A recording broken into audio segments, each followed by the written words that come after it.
자, 여러분 안녕하십니까. 신영세 토킹북 제59회. 오늘은 어마무시한 분을 지금 제가 초청을 했습니다. 여기 계신 우리 류자, 랑자, 도자, 류량도 박사님이십니다. 여러분 박수 한번. 예, 반갑습니다. 안녕하세요. 네. 네. 일단 우리 류량도 박사님 오면은 여러 면에서 압도를 당하죠. 첫 번째 외모에서 압도를 당하고, 두 번째 말빨에서 압도를 당하고, 세 번째 이름에서 압도를 당하고. 몸매는 아닙니다. 예, 우리 일단은 뭐 여러분 다 아시겠지만 또 오늘 처음 오시는 분들이 있으니까 토킹북에 사연을 말씀드리면은, 제가 이제 일본에서 있다가 한국에 여기 회사에 대표로 오면서 지역사회에 있는 사람들한테 뭔 봉사를 할까 고민하다가 이제 책이라는 걸 화두를 가지고 쭉 봉사를 해야겠다 싶어서 저자들을 모시고 이 직장 계신 분들하고 매칭을 하는, 그래서 취지가 그래요. 저자와 직장인의 만남, 이런 취지로 지금 10년째 이어오고 있습니다. 오늘이 59회째고요. 오늘 마침 언젠가는 한번 이분을 꼭 모셔야겠다라고 벼르고 있었는데, 야, 이 책이 딱 2주 전에 나왔어요. 진짜 따끈따끈한 책입니다. 예. 보통 토킹북 할 때 퍼블리싱 되고 한 달 반, 2달 된 분들이 대부분이거든요. 근데 2주 만에 퍼블리싱 되고 여기 모셨는데, 사실은 그 전에 제가 언제쯤 나올 거라는 걸 알고 있었거든요. 그래서 바로 낚아친 겁니다. 자, 우리 류양도 박사님 오면은 이제 성과 코칭, 그다음 성과 관리 쪽으로 이제 어떻게 보면 한 카테고리를 점유하고 계시는 분이고, 오늘은 이 성과 관리라는 책을 가지고 이야기를 좀 해보도록 하겠습니다. 그 전에 주로 내셨던 책들이 뭐 예를 들면은 이랬으면 성과를 내라, 가장 또 유명한 책이고요. 그 다음에 하이퍼포머라는 책도 유명하고요. 예. 지금 몇 번째 책입니까, 이게 박사님? 대략 35번째 책쯤 될 것 같습니다. 야, 개인적인 질문인데, 예. 35권의 책을 내셨다 했잖아요. 예. 제목 다 기억하고 계세요? 그럼요. 다 기억하고 있죠. 예. 그 중에서 그러면은 예. 제일 여기서 퀴즈 두 가지 퀴즈를 낼게요. 예. 첫 번째, 제일 많이 팔린 책. 제일 많이 팔린 책은 아무래도 일을 했으면 성과를 내라 라고 하는 책이 제일 많이 몇 권 정도 팔렸나요? 지금 누적 부수가 한 50만 부 될 거죠. 예. 와, 여러분 이 대목에서 여러분들 집에 한 권 정도는 소장이 되어 있어야 됩니다. 만약에 우리 집에 없다, 그러면 이 박사님이 지금 사기치는 거야. 뻥치는 거야, 뻥치는 거야. 자, 박사님 두 번째 질문. 예. 많이 팔렸다 그래가지고 그 책에 제일 많은 애정이 가는 건 아니잖아요. 예. 35권의 책 중에 제일 그래도 나름대로 아직까지도 제일 애정을 많이 갖고 있는 책. 이번에 나온 성과관리 책입니다. 예. 약간 이게 좀 접대성 멘트 같아요. 그건 아닙니다. 예. 이 책은 어떻게 보면은 제가 그동안 25년 동안 연구해온 이 연구의 결정판이기 때문에 제일 제 생각의 정수를 다 담은 책이라고 볼 수 있죠. 자, 몇 가지 좀 더 여쭤보고 싶은 질문이 있긴 한데, 이야기가 바로 훅 들어가는 바람에 할 수 없이 바로 책 내용으로 좀 들어가야 될 것 같습니다. 자, 그럼 박사님 책에 대해서 좀, 오늘은 참고로 여러분 저희가 PPT라든지 이런 거 안 쓰고 100% 리얼타임으로 100% 우리 류량도 박사님의 요거 하나만 가지고 책 한 권 깨기를 하도록 해보겠습니다. 자, 부탁드리겠습니다. 박사님. 예. 우리가 이제 보통 성과 관리 그러면 뭐 우리나라에서는 이 성과 관리를 사람들이 KPI 관리하고도 비슷하게 생각을 하고, 대부분의 기업에서 하고 있는 성과 관리는 목표 관리를 성과 관리라고 생각을 하는 경우들이 많은 것 같아요. 그리고 이제 뭐 기업마다 조금은 차이는 좀 있겠습니다만, 이 성과 관리 한다 그러면은 대부분 초점을 두는 게 성과 목표를 설정하는데 대부분 의의를 많이 두고, 그리고 이 성과 목표를 설정하고 난 다음에 평가를 해서 보상을 하는데 좀 초점을 좀 많이 두는 것 같아요. 그래서 우리 회사에서 성과 관리를 한다라고 이야기를 하면은 대개 성과 목표 설정을 한다. 주로 이제 KPI와 수치 목표를 설정하는 성과 목표 설정한다. 그리고 뭐 반기말이나 혹은 연말에 가서 성과 평가를 해서 성과급으로 연동한다. 크게 성과 목표 설정과 성과 평가 쪽으로 크게 두 가지를 성과 관리로 생각하는 경우들이 많이 있는 것 같아요. 그래서 대부분 뭐 대기업이나 중견기업에 가보면 성과 관리는 성과 지표 관리하고 같은 말로 사용하는 경우들이 많습니다. 그래서 뭐 KPI를 설정하고 매월 혹은 매 분기마다 KPI를 모니터링하고 수치가 어느 정도 향상이 되었는지를 기획이나 혹은 각 본부에서 팀에서 보고하는 형태들을 우리가 대개 보면은 성과 관리하고 있습니다로 생각하는 경우들이 굉장히 많으신 것 같아요. 그래서 아직까지 우리나라 기업에서 성과 관리 그러면 이와 같이 뭐 성과 목표를 관리한다든지 관리한다라기보다도 성과 목표 설정하는 행위 그리고 성과 평가하는 행위 그리고 성과 지표를 관리하는 행위 정도를 가지고 성과 관리 그리고 이제 뭐 중간 과정에서는 대개 면담한다 뭐 커뮤니케이션 한다 뭐 그러한 이야기들을 갖다가 많이들 하고 있죠. 실제로 이제 성과 관리라고 하는 것의 정의를 우리가 한번 살펴보면은 성과 관리란 뭐 어떤 일을 하든지 간에 일을 하기 전에 내가 일을 끝마쳤을 때 기대하는 목표를 먼저 설정하는 행위가 제일 중요한 첫 번째 행위입니다. 그래서 뭐 그게 연간 단위가 되었던 분기 단위가 되었던 월간 단위가 되었던 과제 단위가 되었던 프로젝트 단위가 되었던 어떤 일을 하기 전에 내가 1년 후에 혹은 3개월 후에 혹은 과제를 끝내고 나서 혹은 일주일 후에 기대하는 결과물이 구체적으로 무엇인지를 먼저 객관화시켜 놓은 것을 우리가 목표라고 합니다. 근데 일을 하기 전에 대개 기대하는 결과물을 구체화시켜 놓은 목표라고 하는 것은 실행하는 사람이 결정하는 것이 아니라 대개 상위 조직의 리더라든지 조직에서 대개 결정을 하죠. 그래서 이 목표를 결정하고 나면 두 번째, 이 목표를 달성하기 위해서 우리는 전략을 수립하고 그리고 실행 계획을 짜고 그리고 이 전략과 실행 계획을 예상하는 대로 계속 실행을 하는 데 있어서 돌발 변수인 리스크 요인에 대해서 대응 방안도 수립을 하고 플랜 B도 수립을 합니다. 그리고 실행을 하는데 소요될 예산도 사전에 책정을 하죠. 그래서 목표를 설정을 하고 전략을 수립을 하고 실행 계획을 짜고 예산 혹은 필요 인력들 소요되는 시간들을 갖다가 산정하는 행위를 우리가 보통 통틀어서 기획하고 계획한다 그럽니다. 그래서 이 기획하고 계획한다라고 하는 것은 기획이라고 하는 것은 대개 목표와 전략과 자원을 의사결정하는 것을 기획이라고 하고 그리고 계획이라고 하는 것은 기획한 것을 실행으로 옮기려고 할 때 일정별로 해야 될 일의 순서를 정하는 것을 우리가 흔히 계획한다 그럽니다. 그래서 업무 일정 계획 우리가 보통 그렇게 이야기를 많이 하죠. 그러면 목표를 설정하고 난 다음에는 이러한 기획하고 계획하는 일들을 하게 되죠. 그리고 이 기획하고 계획을 하게 되면은 뭐 우리가 전통적으로 알고 있는 일하는 프로세스를 보면은 플랜 단계가 끝나게 되는 겁니다. 플랜 하게 되면 그 다음 두 단계가 접어들겠죠. 실행 단계가 접어들겠죠.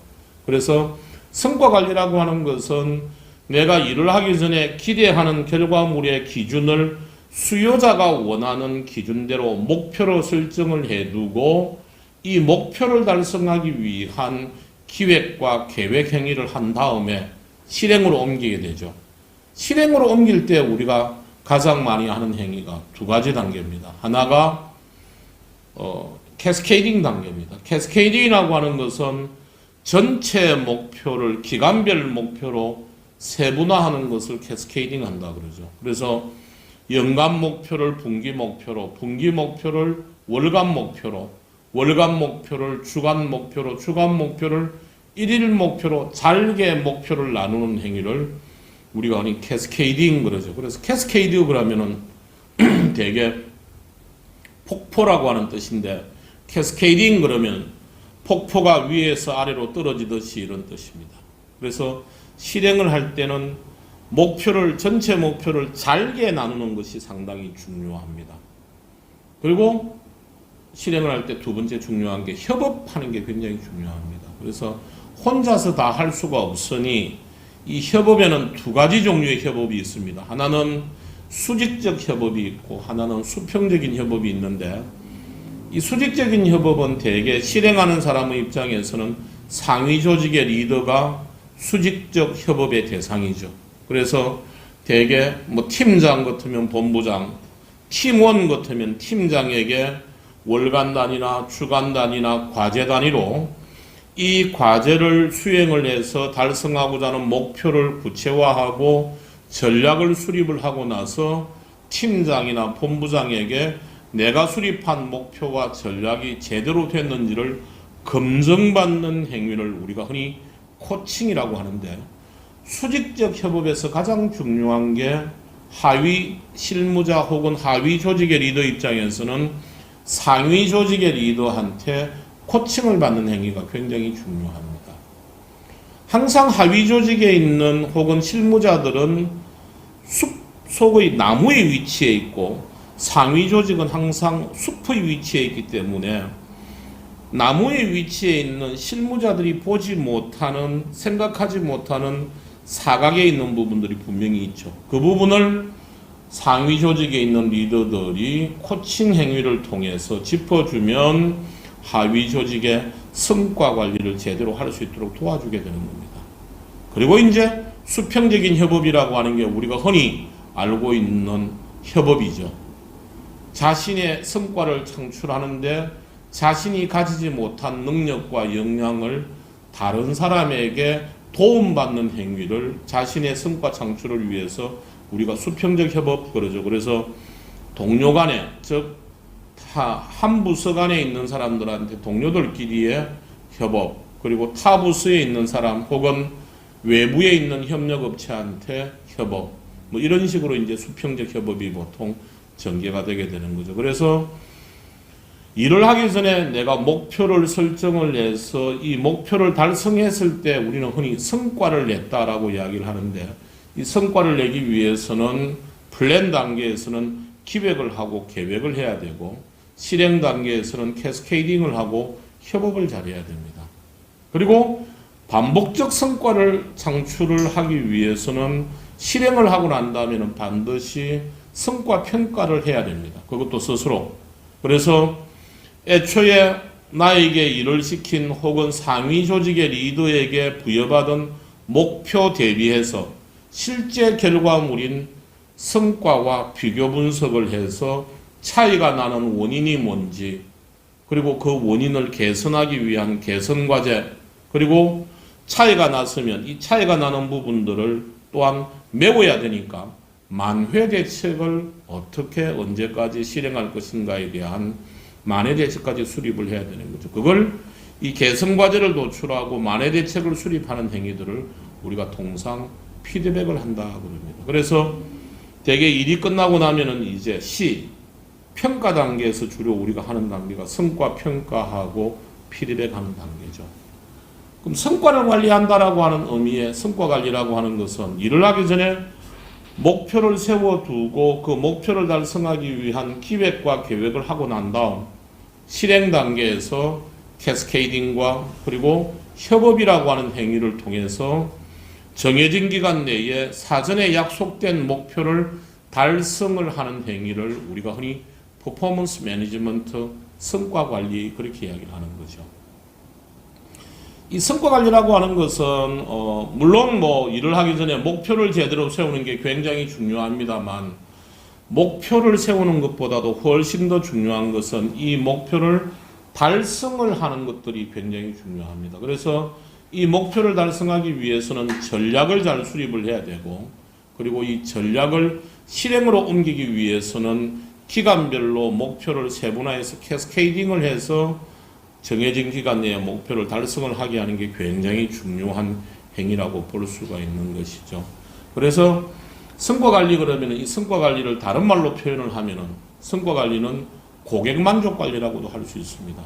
왜냐하면은 내가 일을 하는 행위를 하는 주체는 나지만 이 일을 해서 결과물을 내어서 그 결과물에 대한 주인은 상위 조직의 장이나 나에게 일을 시킨 사람이기 때문에 성과 관리는 다른 말로 하면은 고객 만족 관리라고 볼 수가 있습니다. 또한 성과 관리는 다른 말로 하면은 인과적 과정 관리입니다. 내가 사전에 일을 통해서 기대하는 목표를 구체화해 두고 이 구체화된 목표를 정해진 기간 내에 달성하기 위해서 인과적 과정 관리를 하지 않으면 성과가 나지 않습니다. 그래서 성과 관리는 다른 말로 인과적 과정 관리라고 할 수 있습니다.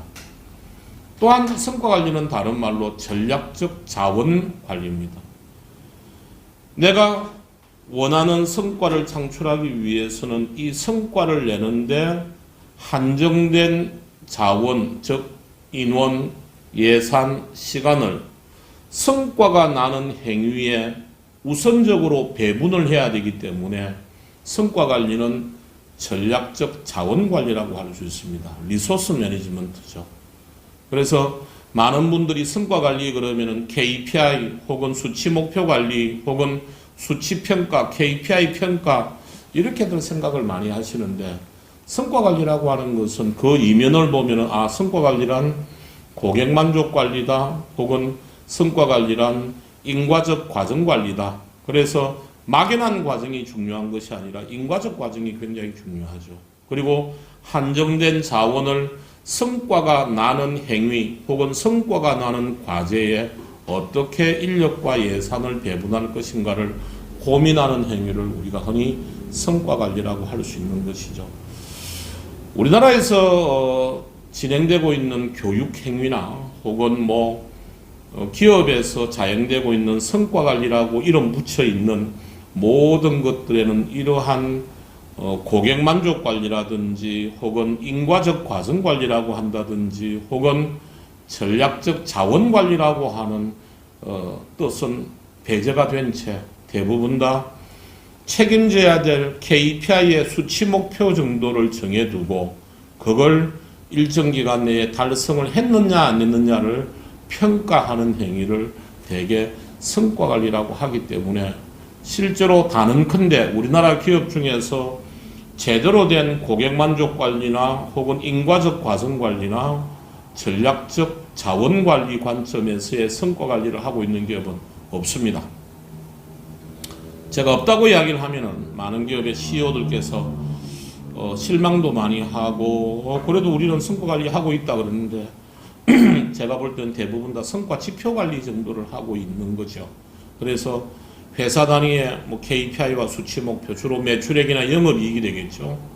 그리고 생산 쪽에는 생산 수율, 불량률 정도, 그리고 영업에는 매출액, 영업이익 정도, 이런 지표들 정도를 가지고 분기별로 계속 쪼아붙이고 달성했냐 못했냐, 심할서를 써라, 대책을 세워라, 왜 달성을 못했느냐라고 이렇게 계속해서 압박을 가하고 그리고 이렇게 짜집기를 하는 것을 갖다가 우리가 성과 관리라고 오해들을 많이 하고 있는데 그런 것은 아닙니다. 그래서 제가 왜 이런 말씀을 좀 더 장황하게 드리냐면은 우리나라에서 그동안 진행되어 온 성과 관리라고 하는 것이 너무 곡해가 많이 되어 있었어요. 그리고 소위 전문가랍시고 하는 저 같은 사람을 포함해서 전문가라고 하는 사람들이 성과 관리에 대한 통찰도 제대로 하지 못한 상태에서 그리고 왜 이 성과 관리라고 하는 것이 기업의 경영관리 기법으로 도입이 되었느냐, 들여오게 되었느냐에 대한 당위성이나 혹은 그 역사적인 배경들이라든지 이러한 것들을 제대로 보지 못한 상태에서 그냥 통칭해서 성과 관리 그렇게 하다 보니까 많은 사람들이 우리도 성과 관리 합니다라고 하고 있는데 가보면 대부분 다 성과 관리하고 있는 것이 아니라 실적 관리하고 있는 것이 대부분의 상황이다 이렇게 볼 수가 있습니다. 우선 개념 정의부터 좀 하자면 성과라고 하는 것은 방금 말씀드렸다시피 목표를 달성한 결과물을 우리가 성과라고 이야기합니다. 그래서 성과를 이야기할 때는 목표를 전제로 하지 않고서는 성과를 이야기할 수가 없습니다. 이 성과라는 말하고 가장 사람들이 많이 혼용해서 사용하는 용어 중에 하나가 실적이라고 하는 말이 있습니다. 영어로 생각을 하면은 리절트죠. 성과는 퍼포먼스고, 그러니까 퍼포먼스라고 하는 성과와 리절트라고 하는 실적이라고 하는 말은 뉘앙스의 차이도 있지만 굉장히 극복해야 될 개념일 수도 있습니다. 아마 대부분 기업에서는 실적 계획 혹은 실적 보고, 실적 관리, 계획 대비 실적 이런 용어들을 아마 내부에서 굉장히 많이 사용을 하실 텐데요. 실적이라고 하는 말은 노력한 결과물입니다. 그래서 일정 기간 동안 노력한 결과물을 일이 끝나고 난 다음에 얼마나 실현이 되었는지, 달성이 되었는지를 누적 수치, 달성률과 그리고 해당되는 기간 동안에 한 일을 챙겨봄으로써 지난 1개월 동안, 지난 분기 동안, 지난 한 해 동안 열심히 일을 했구나 안 했구나를 주로 실적은 일을 하고 난 다음에 사후에 정산하는 개념입니다. 물론 실적 관리도 일을 하기 전에 일의 방향이라든지 그 다음에 납기, 완료 일정이라든지 그리고 지향적 목표라고 하는 골도 세웁니다. 하지만 대부분 다 방향성 정도, 일정 정도만 가지고서 실행하는 조직에서 일을 열심히 해서 뭐 월간 단위나 분기 단위나 반기 단위로 일이 끝나고 난 다음에 지난 분기, 지난 달을 반추해 보면서 얼마만큼 일정 내에 얼마만큼 하기로 한 일을 얼마만큼 수치를 달성을 하고 노력을 했느냐를 따지는 행위를 우리가 흔히 실적 관리다 그렇게 이야기를 하고 있습니다. 그래서 실적 관리의 초점은 내부 기준입니다. 그래서 실행하는 사람이 얼마만큼 노력했느냐가 따져지는 게 실적 관리죠. 반면에 성과 관리는 출발점 자체가 고객 기준입니다. 그래서 우리나라 기업에서 그동안 방침 관리나 실적 관리 기법을 가지고서 기업의 재무적인 지표인 매출이나 영업이익을 올리기 위해서 무던히 구성원들이 수행하고 있는 혹은 하위 조직에서 수행하고 있는 일들을 관리를 해왔죠. 그 관리하는 기법 중에 대표적인 기법들이 방침관리와 실적관리였습니다. 그래서 아마 기업들에서는 해마다 연초가 되면 경영방침, 그래서 방침 전개를 하는 기업들도 많이 있을 것이고, 그 다음에 하위 조직에서 전년 대비해서 내년에는 어느 정도로 일을 해서 결과를 내놓을 것인가를 갖다가 버텀업으로 수치들을 전부 다 취합을 해서 기획실에 갖다 주면 CEO께서 들어보고 화를 벌컥 내고 나면 다시 수치 조정해서 하위 조직으로 탑다운으로 내리는 이러한 목표 설정이나 사업계획 관리들을 아직도 아마 계속해서 하고 있을 겁니다. 아무튼 이 실적이라고 하는 것은 과거에 기업의 총량 재무적인 수치를 관리하는 기법들을 대개 달성을 하기 위해서 관리하는 기법들을 우리가 실적 관리다 이렇게 이야기를 하죠. 그래서 실적 관리는 시점상 주로 일이 끝난 다음에 하는 행위고, 그리고 실적 관리는 관점 자체가 내부 실행 관점이고, 그리고 실적 자체는 노력을 평가하는, 그리고 얼마만큼 열심히 했는가를 갖다가 측정하는 시스템이 실적이다 이렇게 볼 수 있죠. 반면에 성과라고 하는 것은 고객 만족 기준이고, 성과라고 하는 것은 물론 일이 끝나고 난 다음에도 성과 평가를 하지만 더 중요한 것은 일을 하기 전에 기획을 한다는 것이 굉장히 중요한 행위입니다. 그래서 일을 하기 전에 달성하고자 하는 목표가 구체적으로 수요자가 원하는 결과물의 기준이 무엇인지, 그 목표를 달성하기 위한 전략은 어떻게 되는지, 이러한 목표의 수요자가 원하는 목표와 그 다음에 달성 전략 자체가 굉장히 고민을 많이 해서 좀 사전에 명확하게 설정이 되는 기획 단계가 굉장히 중요한 행위라고 볼 수 있죠. 그래서 실적 관리할 때는 주로 피드백이라고 하는 관점이 중요했습니다. 일이 끝나고 난 다음에 결과를 평가를 해서 피드백을 하는 관점이 굉장히 중요했지만 성과 관리에서는 물론 피드백도 중요합니다만 피드 포워드라고 하는 일을 시작하기 전에 얼마만큼 기획하고 계획한 행위가 제대로 됐는지를 코칭하는 행위를 우리가 흔히 피드 포워드라고 이야기를 합니다. 그래서 우리가 성과 관리를 함에 있어서 이 성과 관리라고 하는 것은 제 책에도 썼습니다만 비단 기업에서만 성과 관리를 하는 것이 아니라 인생살이 자체가 성과 관리입니다. 어떤 행위를 하기 전에 내가 이 행위가 완료가 되었을 때 기대하는 결과물이 구체적으로 무엇이고 희망하는 기준이 내가 무엇인지를 사전에 정해두고 그 결과물을 달성하기 위해서 지금 현재의 모습과 비교를 해서 그 갭을 메우기 위한 전략을 수립하고 그리고 정해진 기간 동안에 목표를 잘게 캐스케이딩해서 실행을 반복해서 하는 것들을 우리가 성과 관리라고 그러죠. 그래서 인생살이 자체가 우리는 성과 관리라고 볼 수 있습니다. 그래서 열심히 노력한 결과를 계속해서 쫓을 것인지 아니면 일을 하기 전에 자기가 기대하는 결과물의 기준을 기간별로 구체적으로 목표화하고 그 목표를 달성하기 위해서 월간이면 월간, 분기면 분기, 연간이면 연간 단위로 정해진 시간 내에 한정된 자원을 가지고 선택과 집중의 행위를 계속할 것인지 그거는 여러분들 개인이 선택을 할 문제라고 볼 수가 있는 것이죠. 그래서 이 성과관리라고 하는 것은 비단 기업에서만 행위를 하는 것이 아니라 우리 개인의 인생에 있어서도 이 성과관리라고 하는 것은 굉장히 중요한 방법론이고 접근론이다 이렇게 볼 수가 있을 것입니다. 그래서 우리가 사고를 할 때 성과 중심으로 사고를 할 것이냐 실적 중심으로 사고할 것이냐는 대단히 중요한 차이라고 볼 수 있습니다. 그리고 또 하나 이제 성과하고 비슷하게 사용하는 용어 중에 하나가 결과라고 하는 용어들도 우리가 많이 사용을 합니다. 그래서 여러분들 인터넷에 보면 성과주의, 결과주의 이런 이야기들을 많이 쓰는데요. 그래서 인터넷 같은 데 보면은 뭐 성과주의의 폐해 뭐 이런 용어들을 많이 써요. 그래서 뭐 성과만 너무 따지면 과정은 보지 않고 너무 결과를 따지기 때문에 문제가 많습니다. 그런데 그런 사람들이 되게 사용하는 성과라고 하는 것은 결과주의를 잘못 알고 있는 것이죠. 저도 결과지상주의는 저는 아니라고 생각을 합니다.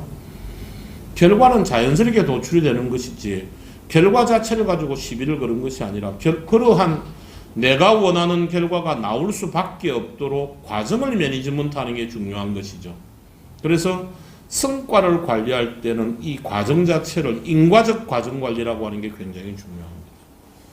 그래서 우리가 성과 관리를 할 때는 이와 같이 성과 혹은 실적, 결과라고 하는 개념들을 좀 더 명확하게 구분해서 좀 사용을 했으면 좋겠다 이런 생각이 들고 제가 기업이나 사람들을 많이 만나보면 성과에 대해서 오해를 굉장히 많이 하고 있는 것 중에 하나가 대부분 성과 그러면 사람들이 재무적인 수치인 매출이나 이익하고 성과하고 동의어로 생각하는 경우들이 굉장히 많습니다. 그래서 뭐 어떤 사람들은 저희 부서는 성과와 직접적인 연관관계가 없는데 성과 관리를 어떻게 해야 되나요? 뭐 그렇게 하는 사람들도 많고 또 어떤 분들은 우리는 성과가 별로 없습니다. 예? 무슨 말씀이십니까?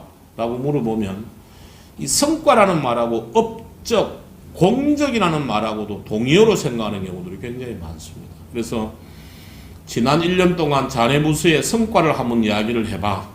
혹은 뭐 지난 6개월 동안 자네가 성과가 특이한 성과가 뭐가 있는지 한번 이야기를 해봐. 뭐 이렇게 묻다 보니까 성과라고 하는 것을 아주 특출난 업적이라든지 공적을 성과라고 오해를 하고 있는 사람들이 굉장히 많습니다. 그래서 특히 공공기업에 다니는 분들이나 정부 조직에서 행정 업무를 하시는 분들은 성과관리는 쉽게 이야기해서 민간기업에서 하고 있는 재무관리하고 성과관리하고 비슷한 걸로 착각을 하는 사람들도 굉장히 많습니다. 그리고 또 사람들이 이제 성과관리라 그러면 목표관리하고 성과관리하고 또 오해를 또 많이 해서 영업이나 생산은 성과관리하기가 용이하지만 저희같이 경영지원 파트나 기획 파트나 연구개발 파트 같은 경우에는 성과 관리하기가 참 힘듭니다. 왜요? 저희들은 목표를 수치화하는 게 굉장히 힘듭니다. 이런 이야기들을 많이 합니다. 그래서 그분들이 말씀하시는 걸 들어보면은 저희들이 하는 일들은 뭐 영업이나 생산처럼 수치로 관리하기가 굉장히 힘들기 때문에 저희들은 성과 관리하기가 적합하지 않습니다. 그렇게 말씀하시는 분들도 굉장히 많이 있는 것 같아요. 그래서 그런 분들이 생각할 때 이 성과 관리는 뭐라고 생각하시느냐? 내가 하고 있는 업무를 수치 목표로 세워두고 이 수치 목표 관리를 갖다 해야 되는데 그걸 하기가 굉장히 힘들기 때문에 우리 부서는 성과 관리가 잘 맞지 않다라고 오해를 하시는 분들도 잘못 있는 것 같아요. 그래서 지금 아마 시기가 10월달 같아서 많은 기업에서는 내년도 이제 성과 목표 설정하고 그러실 텐데 대개 뭐 제 책에도 썼습니다만 기업의 업무 중에서 영업부서나 생산부서나 구매부서, 회계부서와 같이 1년 365일 업무가 계속 진행되는 조직들 같은 경우에는 KPI와 수치 목표를 가지고 성과 관리를 할 수가 있습니다. 그래서 그런 조직들 같은 경우에는 월간 단위가 되었던 연간 단위가 되었던 기간별로 KPI와 수치 목표를 가지고서 성과 관리를 할 수가 있죠. 그런데 그렇지 않는 1년 365일 돌아가는 조직이 아닌 과제 중심으로 업무를 수행을 하는 R&D 조직이라든지 그 다음 지원 파트의 업무라든지 기획부서의 업무들 같은 경우에는 KPI와 수치로 관리하기는 성과 관리를 하기는 굉장히 힘이 듭니다. 그래서 그런 부서들 같은 경우에는 대개 KPI를 가지고서 성과 관리를 하는 것이 아니라 오브젝티브라 그래가지고서 자신들이 수행하는 과제를 6개월이면 6개월, 5개월이면 5개월 과제 수행을 완료했을 때 그 완료된 기대하는 결과물을 객관화시켜서 구체적인 목표로 즉 오브젝티브로 설정을 해서 그 구체적인 목표를 가지고서 성과 관리하는 기법들이 필요하죠. 예를 들면 기획실 같은 경우에는 뭐 예를 들면 올해 목표가 중장기 전략을 수립하는 게 목표다. 그러면 중장기 전략 수립하는 기간이 7개월이다. 그러면 중장기 전략을 수립하는 것은 올해의 전략 과제고 목표는 이 중장기 전략을 수립하는 행위를 완료했을 때 그 완료한 결과물은 중장기 전략 수립 보고서라고 하는 게 나오게 될 겁니다. 그러면 그 중장기 전략 수립 보고서라고 하는 그 보고서의 내용에 목차가 어떤 내용들이 담겨야 되는지를 구체적으로 넘버링을 해서 표현을 해두게 되면 그게 곧 오브젝티브고 목표가 되는 겁니다.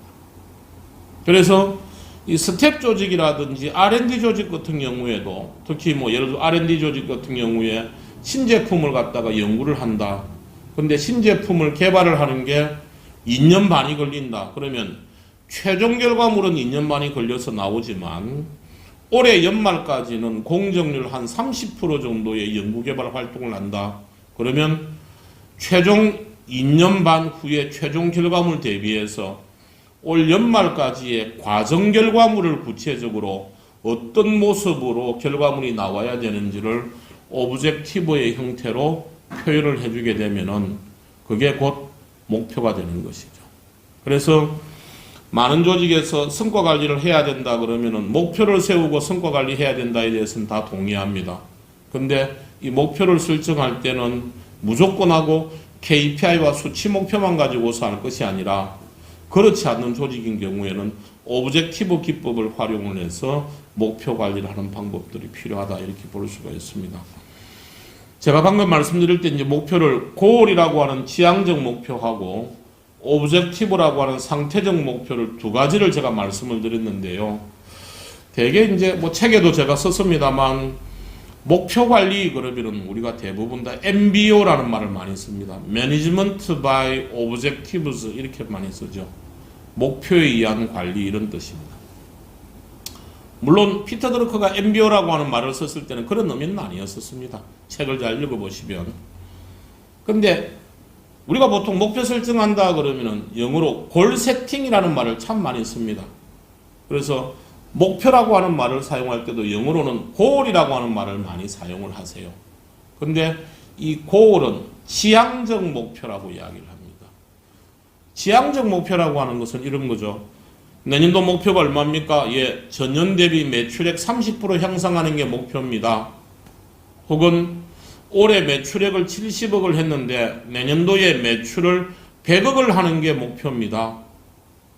지표와 수치를 모아서 매출액 100억 혹은 전년 대비 30% 향상 혹은 인사평가제도 개선, 예, 다 지향적 목표입니다. 지향적 목표란 내가 하고자 하는 일의 방향이나 그리고 목적지를 지표와 수치의 형태로 표현을 해놨을 때 우리는 그것을 지향적 목표 goal이라고 이야기합니다. 반면에 상태적 목표라고 하는 것은 목표가 달성된 상태가 구체적으로 어떤 모습인지 표현이 가능해야 됩니다. 예를 들면 매출액 100억은 지향적 목표지만 상태적 목표가 되려고 그러면 매출액 100억이 달성이 된 상태가 마치 건물의 조감도처럼 고객별로 혹은 거래처별로 제품별로 계절별로 12월 말에 2022년도 12월 말에 100억이 달성된 상태가 세부 내역의 형태로 마치 이루어진 듯이 표현이 되었을 때 우리는 그것을 상태적 목표, 오브젝티브라고 합니다. 우리가 성과 관리를 제대로 하려고 그러면 목표가 오브젝티브화 되어 있어야 됩니다. 그래서 이 오브젝티브를 우리가 상태적 목표 혹은 기대하는 결과물이라고 표현을 하는데 목표 관리 그럴 때 이 목표는 오브젝티브입니다. 근데 지금 대부분 조직이나 개인들이 가지고 있는 목표는 goal입니다. 그래서 실행 과정이 어떻게 되었든지 간에 인사평가 제도 개선을 7월 말까지 하기로 했으면 7월 말까지 개선을 했냐? 했으면 일이 끝났다고 이야기를 하고 매출액 100억을 달성했냐? 달성했으면 목표 달성을 했다고 그럽니다. 그럼 결과주의죠. 그럼 지금 대부분 기업들이 사용하고 있는 목표들은 goal이지 오브젝티브는 아닙니다.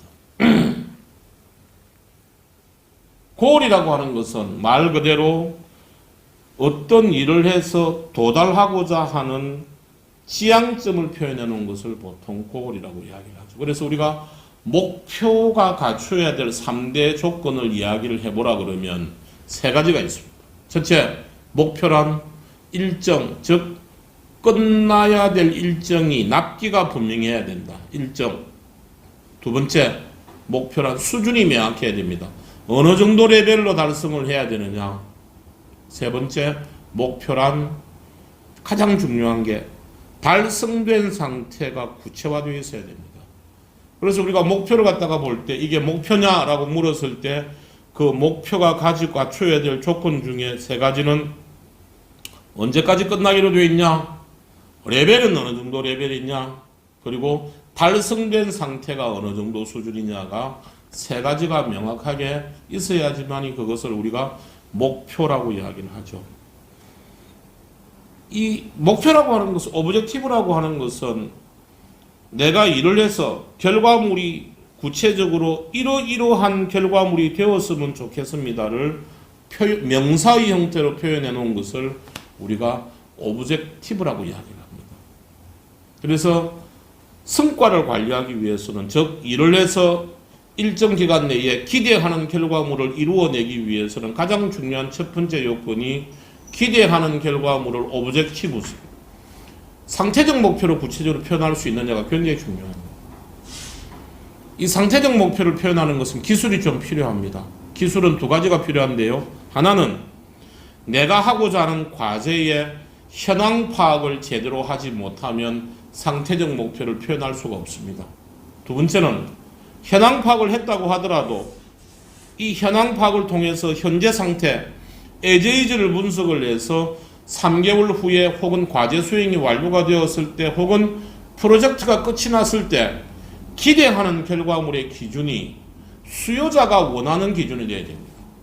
그래서 오브젝티브가 가장 중요하게 설정이 되어야 되는데 그 오브젝티브가 잘 설정이 되기 위해서는 제대로 설정이 되기 위해서는 내가 하고자 하는 과제가 제대로 as is 현황 파악이 되었느냐 그리고 내가 기대하는 결과물의 기준이 수요자인 일을 시킨 사람 혹은 상위 조직의 장이 컨펌 확답을 준 기준이냐 이게 바로 오브젝티브가 갖춰야 될 가장 중요한 조건이고 그게 고객 만족의 기준입니다. 성과 관리는 목표 설정이 굉장히 중요하죠. 근데 그 목표 설정도 고올이 아니고 오브젝티브가 잘 설정이 되어야 됩니다. 그래서 이 성과 관리는 오브젝티브가 차지하는 비중이 90% 이상입니다. 실행이 잘 안 되는 가장 큰 이유도 오브젝티브 때문에 그렇습니다. 그래서 오브젝티브만 제대로 설정이 되면 실행 관리도 제대로 할 수 있습니다. 그런데 대부분의 사람들은 목표 설정을 엉성하게 해놓고 실행을 평상시에 일상적인 업무 활동 수준대로 하기 때문에 내가 원하는 결과물이 잘 나오지 않죠. 그래서 대개 일이 끝나보면은 왜 성과를 내지 못했느냐를 물어보면은 대개 두 가지 이야기를 합니다. 하나는 내가 예상치 못하는 외부 환경의 변수 때문에 내가 원하는 결과를 내지 못했다라고 이야기하는 사람이 한 70%, 30% 정도가 제가 부족해서 그렇습니다. 그러는데 제가 볼 때는 그게 사실입니다. 능력이 부족해서 그런 것이죠. 그래서 대부분의 사람들이 어떠한 일을 하기 전에 내가 이 일을 수행을 해서 기대하는 결과물이 구체적으로 어떤 모습이며 그것을 상위 조직의 장이 원하는 결과물의 기준이냐를 갖다가 정하고 내가 원하는 결과물을 내기 위해서는 전략 수립과 실행 계획을 제대로 세워야 됩니다.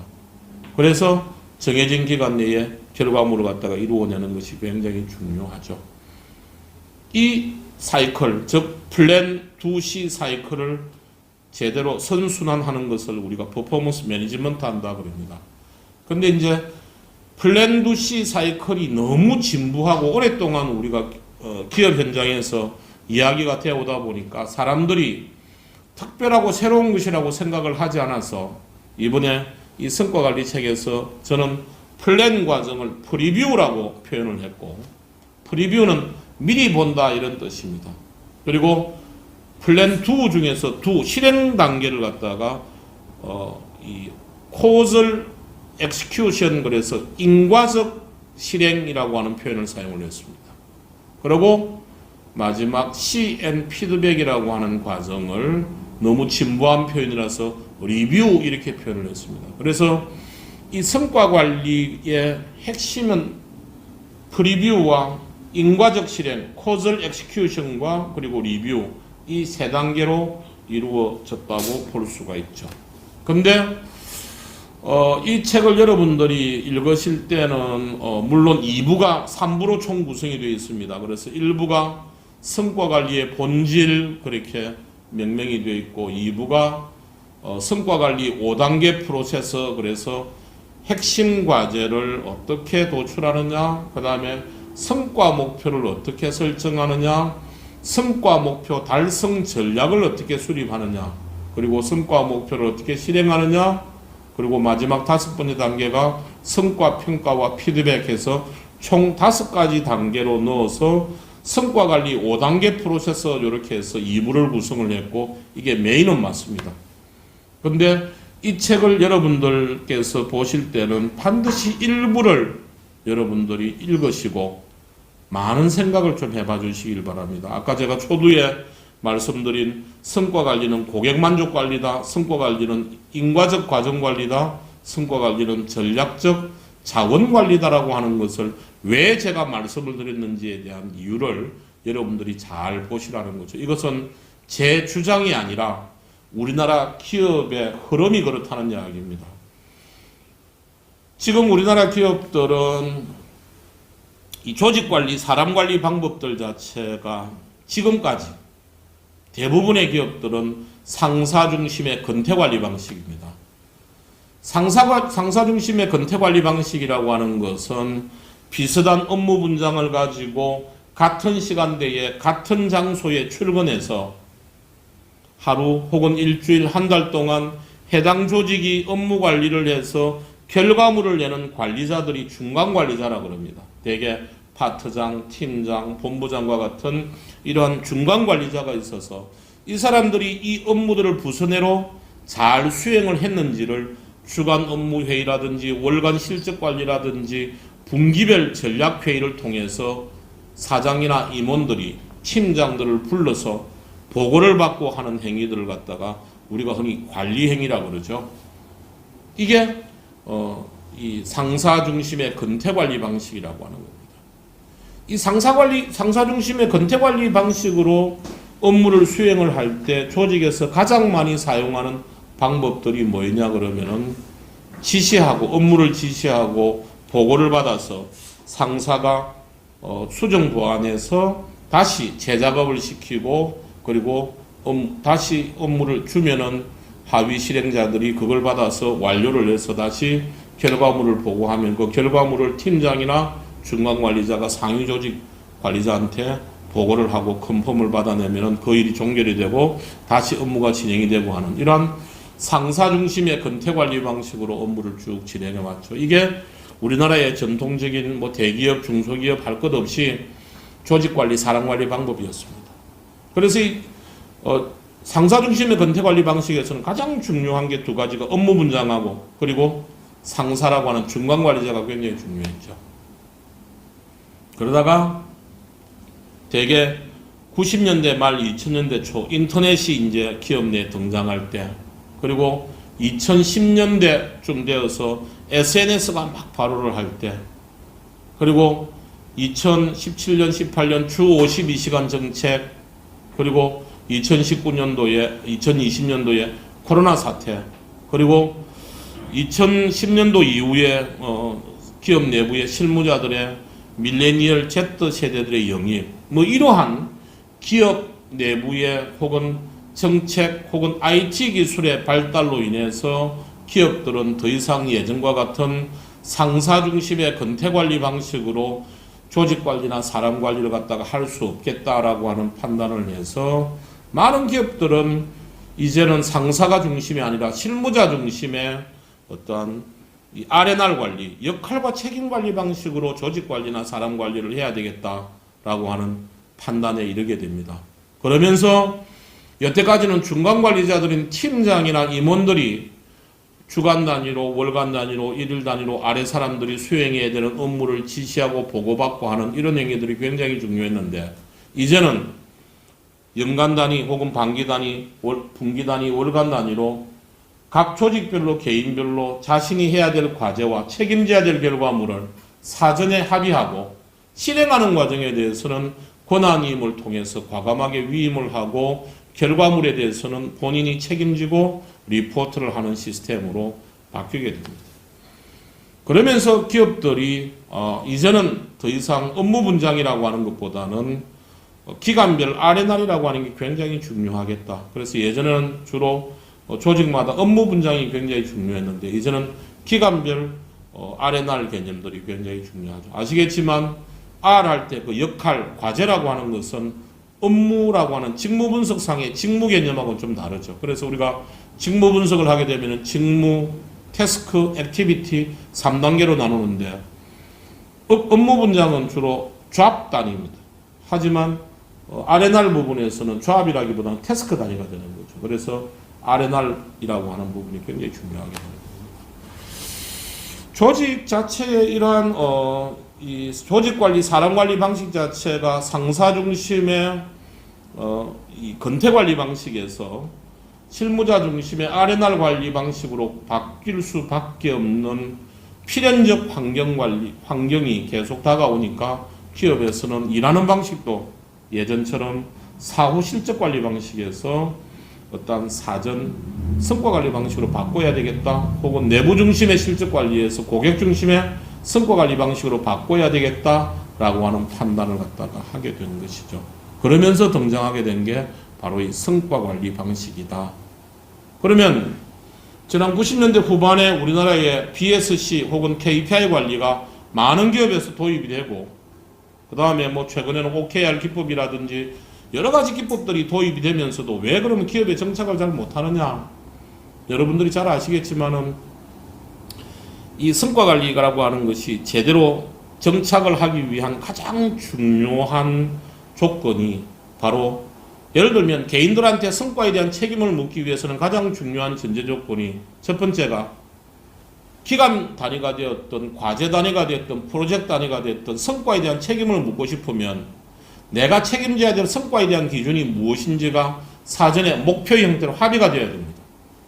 두 번째, 이 성과 목표를 달성하기 위한 전략을 코칭을 해서 실행 과정에 대한 델리게이션이 이루어지지가 않으면 절대로 성과에 대한 책임을 물을 수가 없습니다. 그래서 성과에 대한 책임을 묻기 위한 가장 중요한 전제 조건, 첫 번째가 목표에 대한 사전 합의와 실행 과정에 대한 델리게이션, 그리고 마지막 세 번째가 바로 충분한 리소스 지원이 되겠습니다. 이 세 가지가 전제가 되지 않으면 성과에 대한 책임을 물을 수가 없죠. 근데 지금 우리나라에서 아까 제가 초두에도 왜 제가 성과 지표 관리 정도의 수준에 머물러 있다, 성과 목표 관리 수준에 머물러 있다고 말씀을 드렸냐면은, 성과 관리가 온전히 제대로 작동되기 위해서는 가장 중요한 전제 조건은 바로 리더십을 발휘하고 있는 팀장이나 임원들의 매니지먼트 행동들이 바뀌지가 않으면 성과 관리는 제대로 작동하지 않습니다. 이게 첫 번째 전제 조건이죠. 그리고 두 번째가 지금 기업 내에 여러 가지 템플릿이라든지 업무 관리하는 툴들 자체가 바뀌어야 됩니다.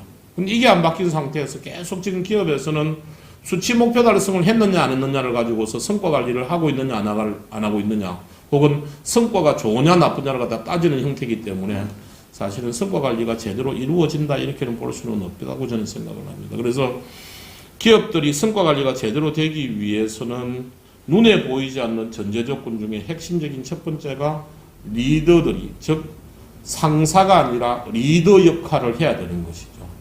윗사람이 아니고 정말 구성원들에게 권한임을 해줄 수 있고 코칭을 해줄 수 있는 이러한 리더십이 발휘가 좀 돼야 되는데, 이게 제대로 작동하지 않으면 성과 관리는 제대로 실현되지가 않습니다. 물론 팀원들이나 실무자들의 능력과 역량에 대한 문제들도 굉장히 문제입니다. 지금까지는 소위 상사 중심의 건태관리 방식으로 일을 해왔기 때문에 팀장이나 상사라고 하는 윗사람들이 지시하는 일들만 정해진 시간 내에 끝내는 데 급급했기 때문에 실무자들도 자기 스스로가 자기가 하는 일에 대해서 목표를 설정을 해보고 전략을 수립하고 그리고 캐스케이딩을 해서 결과물을 책임지고 내는 훈련들이 잘 안 되어 있습니다. 그래서 실행 역량 자체가 제대로 잘 안 되어 있다고 볼 수가 있는 것이죠. 그래서 기업들의 일하는 방식 자체가 성과관리 방식으로 실적관리 방식에서 변하려고 하면은 이와 같은 팀장이나 임원들과 같은 리더들의 매니지먼트 훈련, 즉 코칭하고 권한 위임하고 제대로 공정하게 성과 평가하는 훈련을 시켜야 될 것이고, 실무자들한테는 골 중심이 아니라 오브젝티브 중심으로 목표를 설정을 하고 자기 주도적으로 실행을 할 수 있는 이러한 실행 역량을 훈련시키지 않으면 성과 관리는 제대로 작동하지 않고 제도적인 수준에 머무를 수밖에 없다라고 하는 것이 제 판단입니다. 그래서 지금 대부분 뭐 정부기관 혹은 공사 혹은 우리나라 대기업들, 중견 중소기업들에서 재무적인 수치 관리를 하지 않고 있다라고 저는 보지 않습니다. 대부분 다 매출이나 영업이익을 올리기 위해서 굉장히 많은 방법들을 동원하고 있습니다. 하지만 이 방법들 자체가 제대로 작동이 되기 위해서는 어떻게 돼야 되느냐? 단순히 상위 조직 중심의 어떤 컨트롤 매니지먼트보다는 조직별로 개인별로 역할과 책임이 사전에 합의가 되고 실행 과정에 대해서는 코칭을 통해 전제로 해서 하위 조직한테 충분히 델리게이션이 된 상태에서 결과를 피드백하는 이런 시스템적으로 바뀌어야지만이 조직들이 이제는 제대로 작동할 수가 있습니다. 그리고 특히 지금 코로나와 같은 비대면 상황들, 그리고 주 52시간 시대가 전개가 되고 결정적으로 MZ세대들이 조직 실무자들의 대부분을 차지하면서 이전에 상사 중심의 근태 관리 방식이나 컨트롤 방식들은 더 이상 통용되지 않는다는 것을 우리가 스스로 깨달아야 되는 것이죠. 그래서 일하는 방식, 조직 관리나 사람 관리하는 방식들도 바뀌어야 되겠지만 일하는 방식도 더불어서 바뀌지 않으면 이제 더 이상 기업들은 제대로 된 퍼포먼스를 낼 수가 없다는 것을 우리가 충분히 인식을 해야 됩니다. 그래서 제가 선호한 이 성과 관리라고 하는 것은 우리가 흔히 이야기하는 뭐 KPI 관리 이런 관점에서 성과 관리를 썼다기보다도 좀 더 깊숙한 우리 기업들이 어떤 경영 행위를 통해서 자신들이 원하는 결과물을 내기 위해서는 매니지먼트 행위를 어떻게 해야 되느냐에 대한 가장 기본 근간에 대한 내용들을 제가 저술했다고 볼 수 있습니다. 그래서 이 책의 3부에 보면은 성과 코칭하는 방법이나 권한 위임하는 방법이나 소통하는 방법에 대해서도 제가 쭉 정리를 좀 해놓았습니다. 그래서 이 책은 철저하게 프랙티컬한, 즉 기업에서 실제 실무를 하기에 적합하도록 제가 정리정돈을 한 책이다. 이렇게 감히 말씀을 드릴 수가 있습니다. 그래서 뭐 CEO는 말할 것도 없고 본부장을 맡고 있는 임원들이나 팀장들, 팀원들이 이 책을 같이 보고 같은 관점과 눈높이를 가지고서 일을 매니지먼트를 해 나간다면 아마 조직관리 혹은 변화관리 측면에 있어서도 이 책이 굉장히 여러분들 조직에 혹은 여러분들 개인한테 도움이 되지 않을까 생각을 하면서 이 책 소개를 간략하게 마치도록 하겠습니다. 네.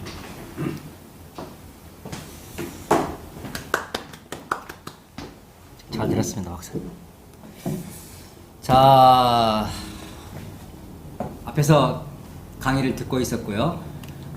이제 질의응답 시간을 한번 넘어가 보도록 하겠습니다. 여러분 혹시 궁금하신 거, 질문하고 싶은 거 생각을 해두셨다가 질문을 해주시면 감사하겠습니다. 여러분 생각하는 시간을 드리기 위해서 제가 먼저 좀 몇 가지만 좀 쭉 앞에서 들었는데요.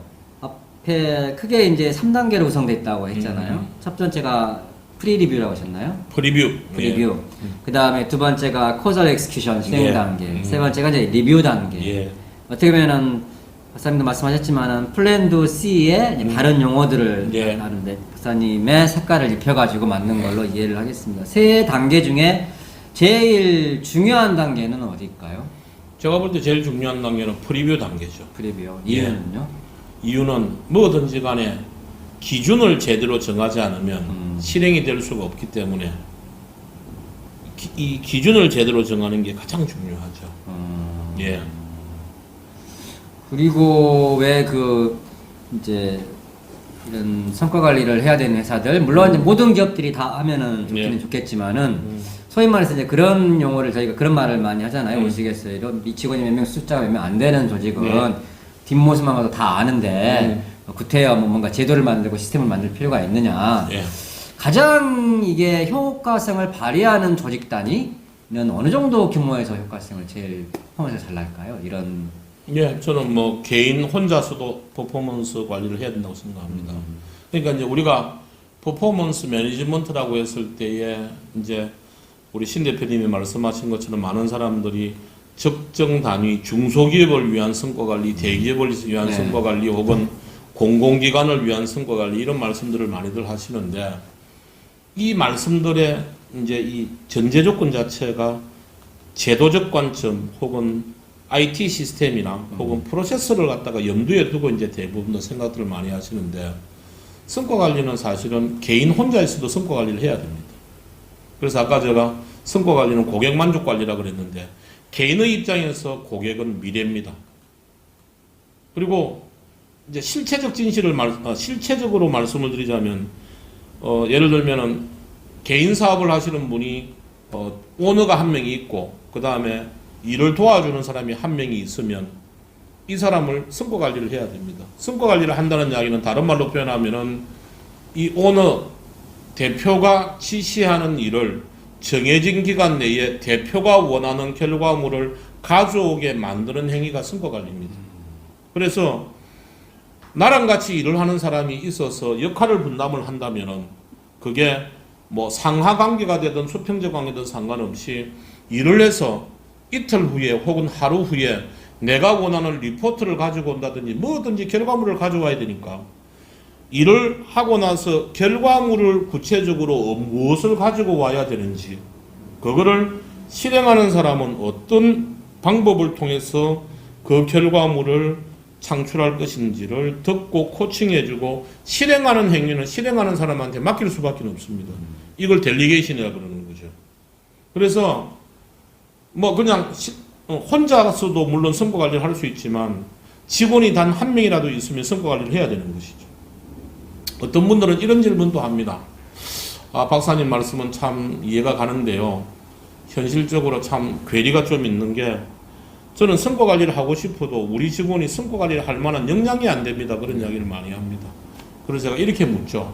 그렇다면 직원한테 5분 내지 10분마다 한 번씩 이렇게 해라 저렇게 해라 계속 업무를 지시하세요? 아니면은 뭐 나이가 24살밖에 안 되고 정말 입사한 지 이틀밖에 안 됐어도 이 작업을 해서 2시간 후에 이렇게 좀 가져오라라고 업무를 지시하시고 일을 맡기세요? 당연히 일을 맡기겠죠. 그러면 입사한 지 이틀밖에 안 된 사람이 어떤 작업을 해서 2시간 후에 나에게 가져와야 될 결과물이 무엇인지를 상호 합의하지 않으면 2시간 동안 이틀밖에 안 된 신입사원이 일을 어떻게 해서 이 결과물을 가져와야 될지 잘 모르기 때문에 성과관리 할 수밖에 없어요. 그래서 뭐 입사한 지 이틀밖에 안 됐던, 아니면 직위가 차장급이 되었던 모든 사람들에게 성과관리는 필요하다는 것이죠. 다만 성과관리의 대상 업무가 좀 다르겠죠. 그래서 직위가 높고 경험이 많을수록 중요한 업무와, 그리고 일을 시작을 해서 결과물을 이루어내는데 소요되는 시간이 길게 걸리겠죠. 그런 사람들은 좀 한 달 정도의 기간 동안에 일을 해서 결과물을 내는데 권한을 그 사람한테 주고 성과 관리를 할 수 있겠죠. 여러분 질문, 우리 박창희님 질문 하나 올려주셨네. 잠깐 예. 답변하기 전에 박사님 생각하시는 기간, 네. 방금 이제 말씀하셨지만은 보통 이제 사이클을 프리뷰하고 그다음에 커널 엑스큐션 들어가고 그다음에 리뷰하고, 이것도 하나의 사이클이 있어야 될 거 아니에요. 예. 사이클, 가장 이상적인 사이클은 어느 정도 기간을 생각하세요? 그것도 뭐 제도적인 것이 어느 정도 전제가 된 질문이라고 생각하는데, 제가 볼 때는 플랜 도시의 사이클은 일을 시작을 하고 나서 일이 끝날 때까지의 모든 일들은 다 플랜 도시를 적용을 하죠. 그런데 이제 말씀하시는 것 같이 너무 길게 하면 1년짜리는 플랜 도시 사이클이 너무 길지 않느냐는 건데, 제가 해보면 대개 플랜 도시 사이클은 한 달 정도가 적당합니다. 한 달. 예, 근데 한 달도 시니어 레벨이 한 달이지, 주니어 레벨은 한 달은 너무 멉니다. 그래서 주니어 레벨은 위클리 단위가 조금은 적당하지 않느냐, 저는 그렇게 생각을 해봅니다. 예. 그러면 계속 위클리 단위 또는 이제 시니어 레벨은 한 달 단위라고 말씀하셨는데, 그 계속 위클리 단위가 쌓이고 계속 어떻게 보면 위에 있는 매니지먼트를 해야 되는 층의 입장에서 봤을 때는 주기가 짧아지면 짧아질수록 업무에 대한 부담감을 느끼지 않을까요? 이 친구를 뭔가 이렇게 좀 어쨌든 간에 프리뷰가 됐든 엑스큐션이 됐든 리뷰가 됐든 어쨌든 간에 관찰을 해줘야 되잖아요. 면담을 해주고.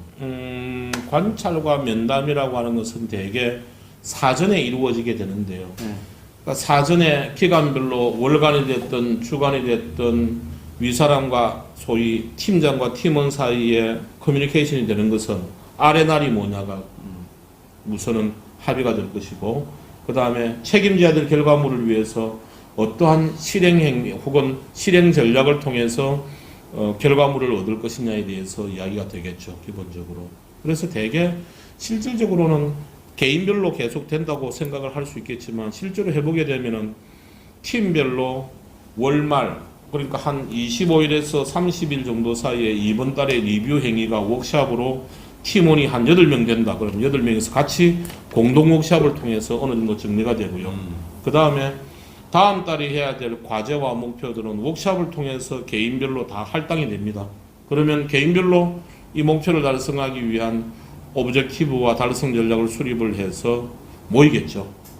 그러니까 대개 이제 팀장이 혹은 리더들이 지금처럼 1대1로 보고받고 지시하고 면담하는 것이 아니라 공동 워크샵이라고 하는 메커니즘을 어떻게 잘 활용하느냐에 따라서 완전히 달라지겠죠. 예, 알겠습니다. 지금 질문 올리신 분이 있어가지고 저걸 가지고 또 이야기를 한번 이어가 보도록 하겠습니다. 우리 박창현님, 안녕하세요, 대표님. 저희 회사엔 평가 제도가 없습니다. 대표님의 철학이십니다. 회사는 직원을 평가하지 않는다. 어디서 많이 들어온 말이네요. 평가 없이 성과만 관리하게 되면은 보상에 대한 기준이 없어 동기부여가 떨어질 것 같다고 생각되는데 어떻게 생각하시는지요? 제가 볼 때는 평가 제도가 없다와 평가가 없다는 전혀 다른 이야기입니다. 뭐 평가 제도가 회사에 따라서는 없을 수도 있겠죠. 없을 수도 있겠지만 일을 하고 나면은 평가 얘기는 반드시 필요합니다. 왜냐하면은 평가를 한다는 이야기는 결국은 내가 일을 하기 전에 기대하는 결과물의 기준을 사전에 합의해서 일이 끝나고 난 다음에 그 결과물의 기준이 제대로 달성이 되었는지를 비교 분석을 해서 부족한 부분이 무엇이고 그 다음에 왜 이렇게 결과물이 안 나왔는지 내가 능력과 역량이 어디가 부족한지를 갖다가 개선을 하고 해야 되기 때문에 평가는 반드시 필요합니다. 그래서 평가라고 하는 게 상대방에 대해서 스트레스를 주거나 부정적인 피드백을 주기 위한 것이 아니라 원인을 찾아서 그러한 성과가 달성이 되지 않는 것들을 방지하기 위한 게 첫 번째고, 두 번째는 개인들의 능력과 역량을 향상시키기 위한 것이 두 번째이기 때문에 평가는 반드시 필요하죠. 근데 평가 제도는 없다고 하지만 평가 행위는 저는 반드시 필요하다고 생각을 합니다. 기본적으로. 예, 박창현님. 평가 제도는 필요 없을지 모르지만 평가 자체는 반드시 있어야 한다라는 게 우리 일 박사님의 주장이셨습니다. 자, 두 번째 질문. 화상윤님. 안녕하세요, 우리 대표님. 역량이 부족한 직원은 어떻게 대하는 게 좋을까요? 우선 역량이 부족한 직원들은 이 역량이라고 우리가 이제 통칭해서 이야기를 하지만 구성원들을 갖다가 제일 먼저 해야 될 이 능력과 역량을 좀 진단을 좀 해봐야 됩니다. 능력이라고 하는 것은 본인의 역할 수행을 하기에 필요로 한 지식과 스킬과 경험이 어느 정도 지금 상태인지를 갖다가 측정을 해봐야 되겠죠. 그래서 본인이 맡고 있는 업무에 대해서 필요한 지식과 그리고 스킬을 기준을 두고 이 직원이 현재 레벨 10에 비해서 어느 정도 레벨에 있는지를 갖다가 좀 측정을 해서 부족한 부분들을 매월 목표를 줘서 이걸 개발을 할 수 있도록 하는 것들이 굉장히 중요하고, 그 다음에 이제 우리가 보통 역량이라 그러면 성과를 창출하기 위한 실행력을 보통 역량이라 그러니까 플랜 2C 단계에서 이 직원이 기획하는 혹은 계획하는 캐스케이딩을 하는 협업하는 평가하고 피드백하는 6가지 단계의 큰 행동 카테고리를 놓고 어느 단계가 부족한지를 진단을 좀 해서 부족한 부분들은 레벨업을 좀 시켜줘야 되겠죠, 기본적으로. 현실적으로 보면 이제 그 정도만 해도 이제 괜찮은데요. 조금 뭐 역량 올려가지고 다시 또 자기가 퍼포먼스 내게끔 유도하는 그 정도만 해도 굉장히 그 우리 원하는 방향인데 현실적으로 보면은 진짜 역량 어떻게 보면은 미스매칭이라고 해야 되나요? 업무하고 미스매칭 때문에 상당히 좀 이렇게 의욕도 떨어지고 역량도 안 나오고 그런 사람들이 좀 있더라고요. 보면 그렇죠. 예. 그런 사람들을 조직에서는 어떻게 해야 돼? 제가 볼 때는 이제 뭐 예전 같으면은 야 조직이라는 게 네 원하는 일만 어떻게 할 수 있냐라고 하지만 제가 볼 때는 정말 이 업무 자체가 내가 정말 재미없고 하기 싫은 업무다 그러면은 이 회사에서 만약에 안 들어주면 저는 이 직무를 다른 회사에서 할 수 있는 곳으로 옮겨주든지 하는 게 저는 맞다고 생각을 합니다. 예, 제가 볼 때는. 예. 자, 김주리님, 안녕하세요. 좋은 말씀 감사드립니다. 평가 결과를 취합해 보면 부서 단위로 평가 결과 등급별 할당량이 주어지다 보니 시니어들 분들께 좋은 등급이 몰리는 현상이 강하게 나타납니다. 다시 말씀드리면 퍼포먼스 나는 일을 할수록 고성과자가 됩니다. 이를 방지하기 위한 방법이 있을까요? 제가 볼 때는 평가의 핵심은 기준에 대한 설정입니다. 그래서 뭐 부서별로 연초에 예를 들면은 과제와 목표를 두고 이 과제와 목표의 성과 기준을 연말에 가서 어느 정도 레벨로 달성해야지만이 이 친구가 목표 달성을 했다고 볼 수 있을지에 대한 이 기준을 갖다가 좀 명확하게 좀 주는 것들이 우선 필요하죠. 그래서 지금 질문하신 분이 평가 결과에 대한 말씀을 하셨는데 대개 우리가 평가하는 행위와 반영하는 행위는 나눠보면은 평가하는 행위를 절대 평가할 것이냐 상대 평가할 것이냐 결과를 상대 반영할 것이냐 절대 반영할 것이냐를 나눠볼 수가 있는데 평가 행위는 기준 대비해서 평가를 해야 되기 때문에 절대 평가입니다. 다만 절대 평가한 결과를 가지고 등급을 배분을 할 때 상위 뭐 10%는 A 등급을 주고 상위 20%는 B 등급을 주고 하는 것을 우리가 상대 반영 이렇게 보통 많이 이야기를 갖다가 하게 됩니다.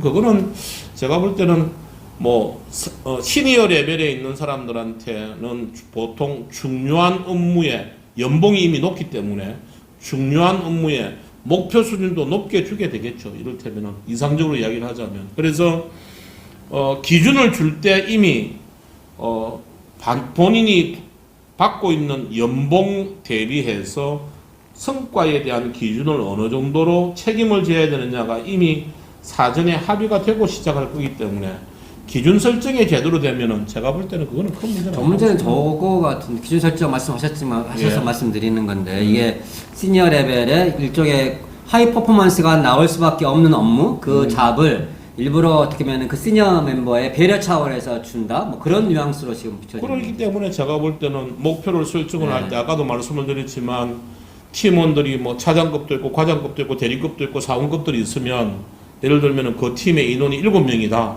7명이 놓고 올해 우리 부서가 책임져야 될 과제와 목표를 두고 해당 업무 역할별로 그 과제와 목표 수준이 어느 정도 돼야지만이 성과의 기준이 된다는 것을 사전에 기준에 대한 그렇죠. 부분들을 엄격하게 따지면 연말에 가서 평가 단계 저런 이야기가 나오지 않는 거죠. 근데 대부분 다 기준은 어설프게 대충 하면서 결과 부분만 갖고 저렇게 나오니까 저런 현상들이 저는 나올 수밖에 없다. 그래서 기준을 좀 정할 때 좀 더 엄밀한 공정한 그리고 투명한 잣대를 갖다 대는 게 저는 필요하지 않을까 싶은 생각이 듭니다. 네.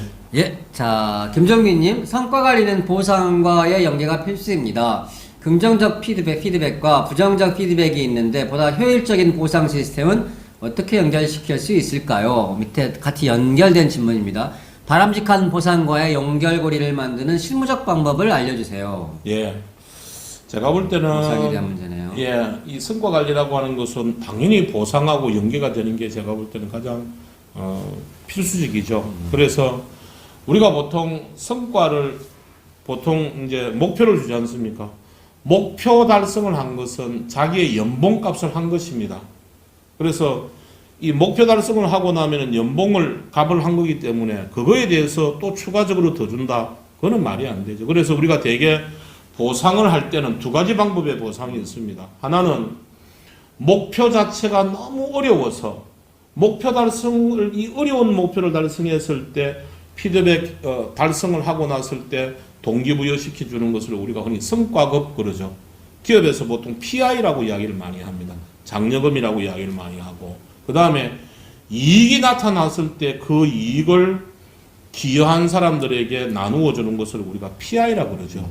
그래서 제가 볼 때는 동기부여가 제대로 좀 되려고 그러면은 목표 달성이 되었을 때 사전에 A 등급을 받게 되면은 추가 인센티브가 어느 정도 되느냐를 갖다가 사전에 합의하는 것이 저는 굉장히 중요하다고 바라봅니다. 그리고 지금은 제가 보면은 대개 기업들이 가져가는 방법이 기본급을 연동을 해서 성과급을 가져가는 경우들이 많습니다. 저는 그 방법보다는 기업에서 이번에 회사의 이익과 상관없이 이 목표를 달성하게 되면 목표 달성한 사람한테는 성과급을 갖다가 이익의 범위 내에서 책정을 해두고 나누어 줄 것이다.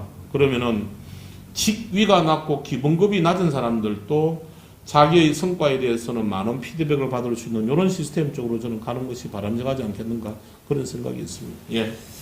예, 자 다음 질문입니다. 김광노님, 성과관리에서 MBO, BSC, OKR 같은 좋은 툴이 구비되어 있는데 성공 추진을 위해서는 요즘 화두가 되고 있는 공정한 기회와 수용성 증진을 어떻게 해야 될까요?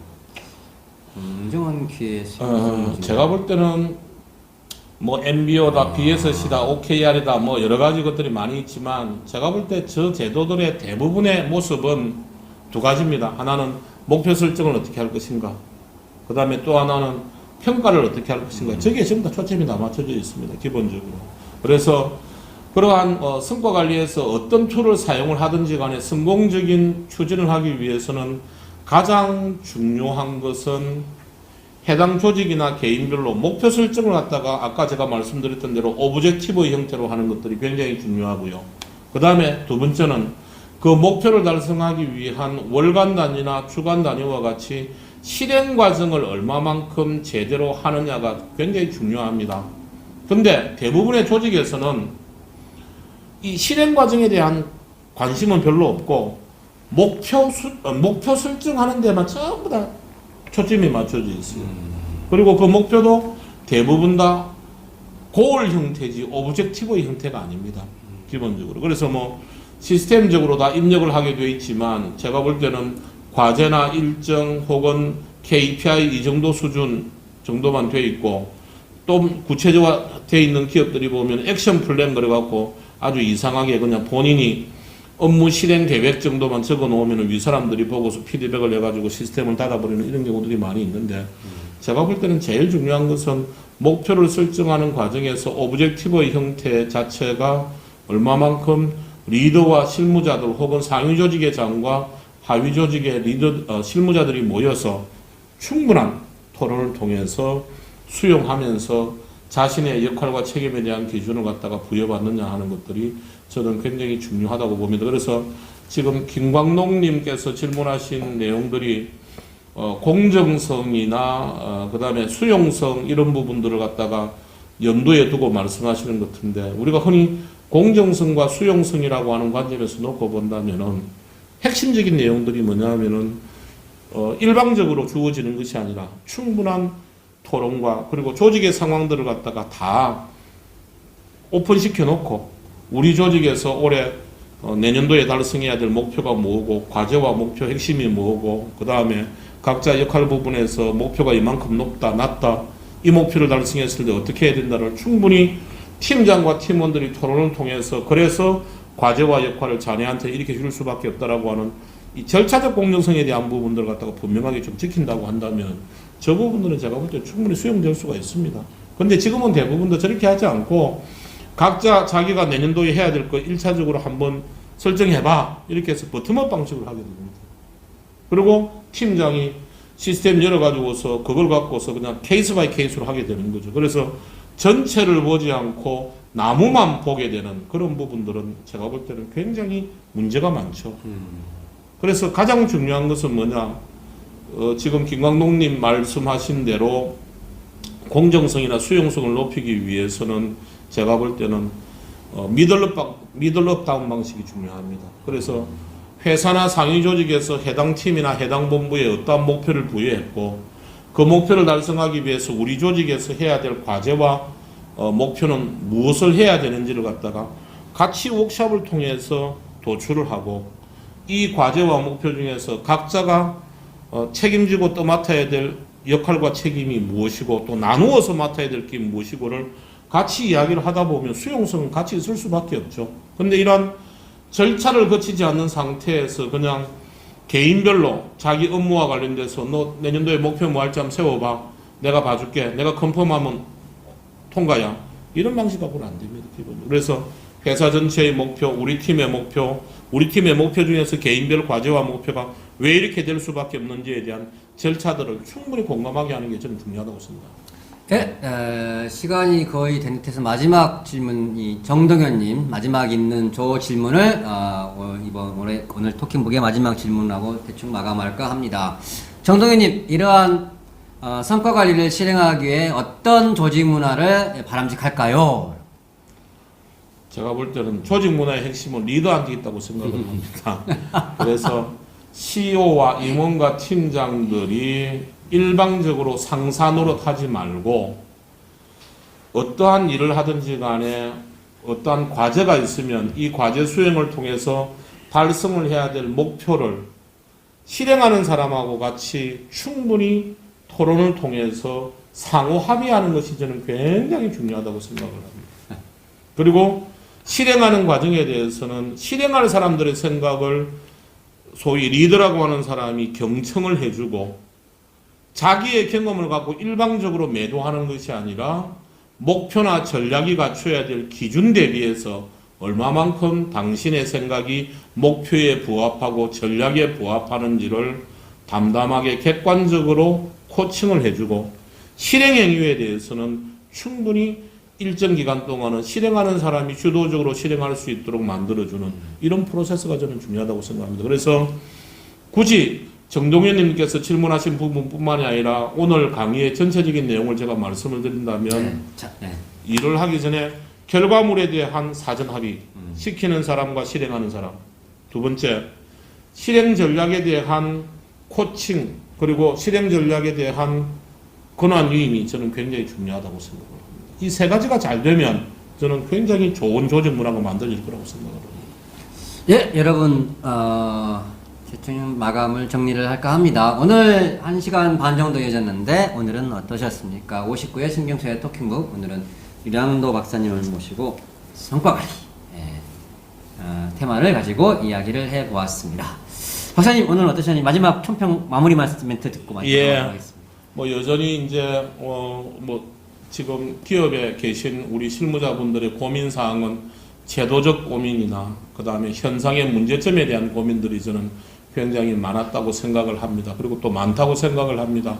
이 문제를 해결하기 위해서는 제도적 접근보다는 물론 제도적인 접근들도 중요하겠지만 팀장이나 임원들의 워크숍을 통해서 팀장이나 임원들이 아래 사람들한테 일을 시키기 전에 결과물에 대해서 사전 합의하는 훈련들을 좀 시키는 게 저는 굉장히 중요하다고 생각합니다.